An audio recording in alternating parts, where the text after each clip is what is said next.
Hi friends, welcome back to our channel. ಈಗ ನಿಮಗೋಸ್ಕರ ಒಂದು ಒಳ್ಳೆ ಜಾಬ್ ಅನ್ನ ನೋಟಿಫಿಕೇಶನ್ ಅನ್ನು ತೆಗೆದುಕೊಂಡು ಬಂದಿದ್ದೇವೆ.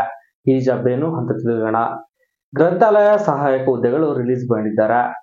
ಈ ಜಾಬ್ಗೆ ನೇರ ನೇಮಕಾತಿ ಇರುತ್ತದೆ. ಯಾವುದೇ ರೀತಿಯ ಪರೀಕ್ಷೆ ಇರುವುದಿಲ್ಲ. ಸೆಕೆಂಡ್ PUC ಆದವರು ಈ ಜಾಬ್ಗೆ ಅರ್ಜಿ ಸಲ್ಲಿಸಬಹುದು. ಹಾಗೆ ಬೇಸಿಕ್ ಕಂಪ್ಯೂಟರ್ ನಾಲೆಡ್ಜ್ ಕೂಡ ಇರಬೇಕು. ನೀವೇನಾದ್ರೂ ಬೇರೆ ಕಡೆ ಎಲ್ಲಾದ್ರೂ ಗ್ರಂಥಾಲಯದಲ್ಲಿ ಕೆಲಸ ಮಾಡಿದ್ರೆ ಅದರ ಸರ್ಟಿಫಿಕೇಟ್ಸ್ ಏನಾದ್ರು ಇದ್ರೆ ಅದನ್ನ ನೀವು ತೆಗೆದುಕೊಂಡು ಹೋದ್ರೆ ನಿಮ್ಗೆ ಎಕ್ಸ್ಪೀರಿಯನ್ಸ್ ಮೂಲಕ ಕೂಡ ಈ ಜಾಬ್ ಅನ್ನ ಕೊಡ್ತಾರೆ.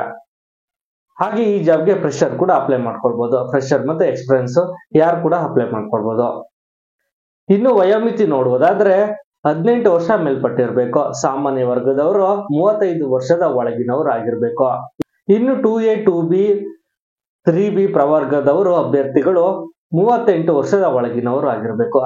ಹಾಗೆ SC ST ಪ್ರವರ್ಗ 1 ಇವರಿಗೆ 40 ವರ್ಷದ ಒಳಗಿನವರು ಆಗಿರ್ಬೇಕು. ಅಂತವರು ಈ ಜಾಬ್ಗೆ ಅರ್ಜಿ ಸಲ್ಲಿಸಬಹುದು. ಇನ್ನು ಸ್ಯಾಲರಿ ನೋಡುವುದಾದರೆ ಈ ಹುದ್ದೆಗಳಿಗೆ ಅರ್ಜಿ ಸಲ್ಲಿಸಿರುವ ಅಭ್ಯರ್ಥಿಗಳಿಗೆ ಹುದ್ದೆಗಳಿಗೆ ಅನುಗುಣವಾಗಿ ಮಾಸಿಕ ವೇತನ ನೀಡಲಾಗುತ್ತದೆ. ಇನ್ನು ಆಯ್ಕೆ ವಿಧಾನ ನೋಡುವುದಾದರೆ ಈ ಹುದ್ದೆಗಳಿಗೆ ಅರ್ಜಿ ಸಲ್ಲಿಸಿದ ಅಭ್ಯರ್ಥಿಗಳನ್ನು ಮೆರಿಟ್ ಪಟ್ಟಿಯ ಮತ್ತು ರೋಸ್ಟರ್ ಮೀಸಲಾತಿ ಆಧಾರದ ಮೇಲೆ ಆಯ್ಕೆ ಮಾಡಲಾಗುತ್ತದೆ.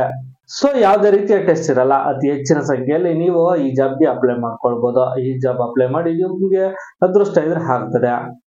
ನಮ್ಗೆಲ್ಲ ಈ ಜಾಬ್ ಎಲ್ಲಿ ಸಿಗ್ತದೆ ಅಂತ ನೀವು ಸುಮ್ಮನಾದ್ರೆ ಯಾವ ಜಾಬ್ನು ಸಿಗಲ್ಲ. ಸೊ ಅದಕ್ಕೋಗಿ ಟ್ರೈ ಮಾಡಬೇಕು. Try is the best. ಕಷ್ಟಪಟ್ರೆ ನಾವು ಹಣ ಸಂಪಾದನೆ ಮಾಡ್ಕೊಳ್ಬಹುದು. ಹಾಗೆ ಈ ಉದ್ಯೋಗ ಸಂಪಾದನೆ ಮಾಡ್ಕೊಳ್ಬಹುದು. ಒಂದ್ಸರಿ ಟ್ರೈ ಮಾಡಿ, ನಂಬಿಕೆ ಇಟ್ಟು ಕೆಲಸ ಮಾಡಿ, ಆವಾಗ ನಿಮಗೆ ಒಳ್ಳೇದಾಗುತ್ತದೆ. ನೋಡಿದ್ರಲ್ಲ ಸ್ನೇಹಿತರೆ, ಈ ವಿಡಿಯೋ ನಿಮಗೆ ಇಷ್ಟವಾಗಿದ್ರೆ ಲೈಕ್ ಮಾಡಿ, ಶೇರ್ ಮಾಡಿ, ಸಬ್ಸ್ಕ್ರೈಬ್ ಮಾಡ್ಕೊಳ್ಳಿ. Thanks for watching.